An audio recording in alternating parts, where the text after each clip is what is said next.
Halo adik-adik, di sini kita punya pertanyaan suhu udara di kota A turun 5 derajat Celcius setiap jam. Yang ditanyakan adalah berapakah besar penurunan suhu di kota A setelah 3 jam. Lihat contoh 17. Baik adik-adik, kita tampilkan terlebih dahulu contoh 17 seperti apa. Nah, ini adalah contoh 17, yaitu pertanyaannya adalah suhu udara di sebuah kota adalah 0 derajat Celcius. Setelah itu suhunya turun 2 derajat Celcius setiap jamnya. Yang ditanyakan berapakah suhu di kota tersebut setelah 3 jam. Jadi suhu udara di kota tersebut itu turun 2 derajat Celcius setiap jamnya ya. Ini adalah jawabannya.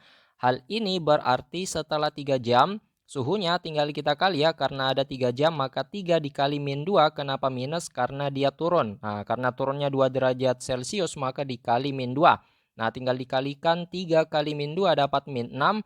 Sehingga kesimpulannya jadi suhu di kota tersebut setelah 3 jam menjadi minus 6 derajat Celcius. Kita kembali ke pertanyaannya ya adik-adik.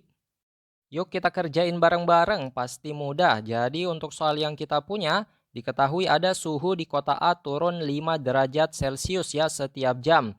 Hal ini berarti setelah 3 jam, penurunan suhunya menjadi 3 dikali dengan min 5 ya. Kenapa 3 kali 5? Ini 3 karena ada 3 jam. Kenapa min 5? Karena turun 5 derajat Celcius ya untuk tiap jamnya.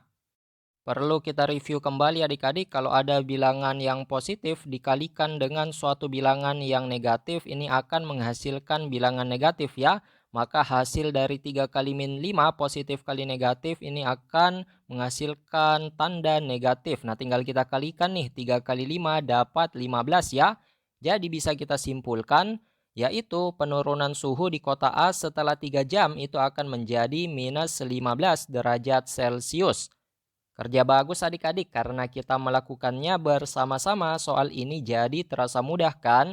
Kita sudah mendapatkan jawabannya nih. Sampai jumpa adik-adik, tetap semangat belajarnya ya.